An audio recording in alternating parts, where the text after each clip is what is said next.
First things first, no Dak for Dallas. So how in the world did Cooper Rush lead the Cowboys to a win on Sunday night? Baker was good enough to give it a go yesterday, but the Browns apparently weren't. Is it time to panic after losing to the Steelers? And Mac Jones and the Patriots picking up a wild win out west. Good Monday morning, everyone. Welcome to First Things First. Who's back?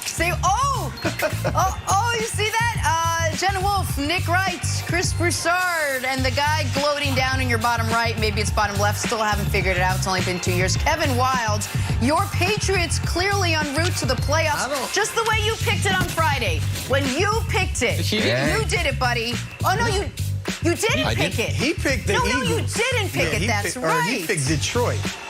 Yeah, he picked Detroit. I picked Detroit. Go. Say words. I haven't watched that game yet.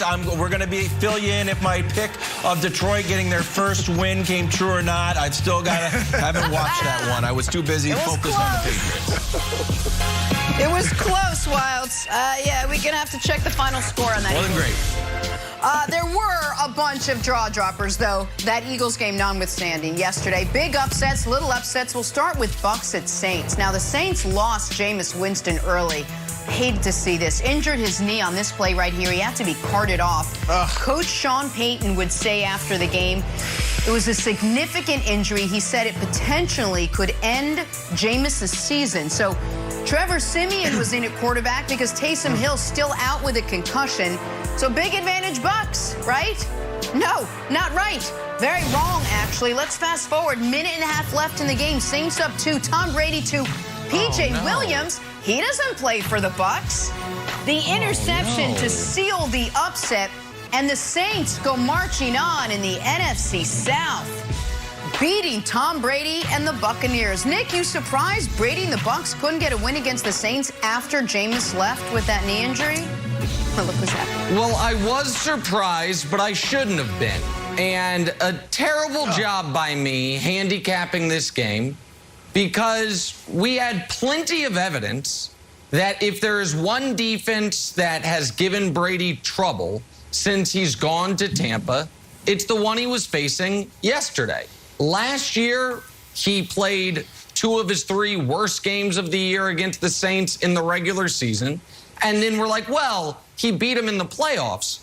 Yes, but he threw for under 200 yards in that game. That was a game the Saints had control of until they turned the ball over on 3 out of their 4 final possessions to give that game away.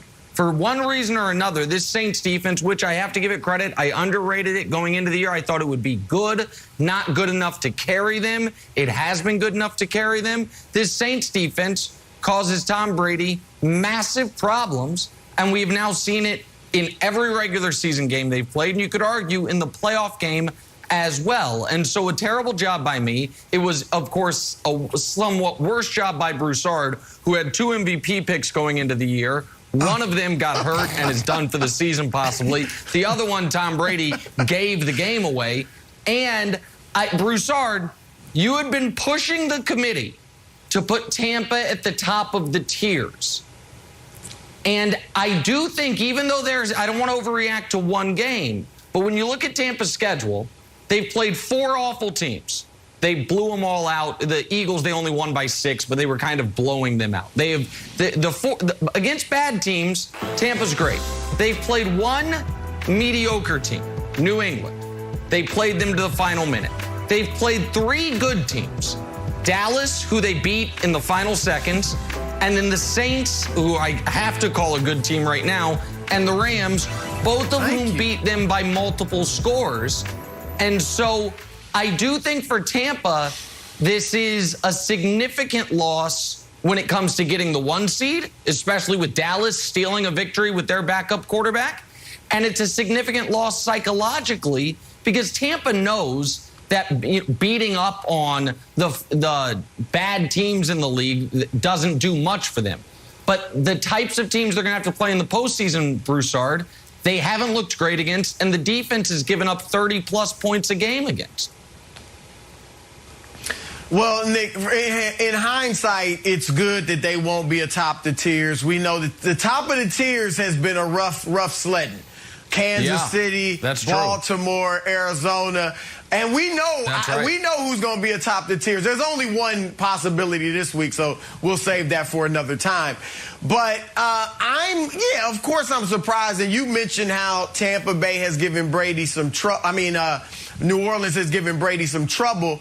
They've also given Todd Bowles' defense some trouble. Because you went over Brady's stats. Four teams in the last 2 seasons have scored 34 or more points against Tampa Bay. And 3 of them have happened against New Orleans. So really 2 teams have done it, but 3 of the 4 games it's happened in have been against the Saints. So there's something about them that gives Tampa Bay trouble. But overall, I'm not concerned at all. Yes, I was surprised. You're always surprised when Tom Brady plays poorly, and he still had 4 touchdowns and almost 400 yards passing, but clearly his turnovers, the 2 interceptions, the pick 6, the fumble, cost them the game. All right, it's a division opponent that had beaten him twice last year with a backup quarterback playing. So, yes, you would have thought that Tampa Bay would have came in not being flat. They were flat from the get-go. Even before Jameis got hurt, you could say, oh, they took Simeon lightly. No. I thought they were flat the whole day. So that was surprising. But, Nick, and I'm not trying to be funny, I think this was a good loss for them because they entered the game, and they are today the team that leads the league in penalty yards.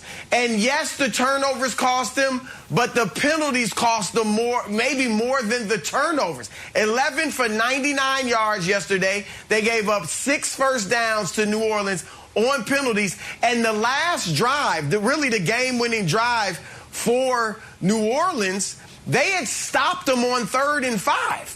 Tampa Bay had stopped them, but a defensive holding penalty kept the drive going, and obviously New Orleans scores and wins the game. So last year they started the season horribly in penalties, led the league through the first 4 weeks, and over the last 3 months they were the least penalized team in the NFL after focusing on it. So I think, Wilds, this game will cause Tampa Bay, which maybe got a little cocky, to look in the mirror and say, all right, we've got to fix this. Our defense isn't as good as we thought it was over the last few weeks. We got to fix it. I think it was good ultimately, Wilds. I agree. Don't forget, they had that interception nullified. They had back-to-back roughing the passer penalties, really dumb penalties. So I agree with you, Broussard. I think it was a good loss for Brady and a good loss for the Bucs. I think he was getting too cocky. He's had 15 touchdowns the last 4 games. He had 5 touchdowns against the Dolphins. He was openly whining to Jim Gray about not scoring 50 points on the Bears. And, Nick, you've been big on the Bucs schedule if we want to throw it up again. Their next 4 weeks after this bye, pretty simple, right? You've got Washington, the Giants, the Falcons, and the Colts. Those teams are a combined 10-20, soon to be 11-20. Quick correction, soon to be 11-20 after the Giants take care of the Chiefs now. Now, I know people are saying, like, no, this is the Rocky moment. This is the champ can be cut. Like, I guess. You had Gronk out there just for a few minutes. You had no AB. You had Richard Sherman out for a few minutes. Like, once the Tampa Bay Buccaneers are at full strength, I think they're going to be at full strength again. I think this was not a cause for concern. I actually think it's the opposite. I think it's good for Brady and the Bucs. Okay, no, I understand that just like interceptions that Tom Brady throws aren't his fault. Chris Godwin, flatten that route out, buddy. That's not a bad pass by Brady. That's a terrible route by you. Front of him. Actually, it was a bad pass by Brady. Losses for Tom Brady and the Bucs are good things. I'm a simple man with simple ideas. That if you have a 44-year-old quarterback, you probably want to play as few games as possible, and you want as many of those games to be in warm weather as possible. The Bucs' path to the 1 seed in the bye and home field just got much more arduous.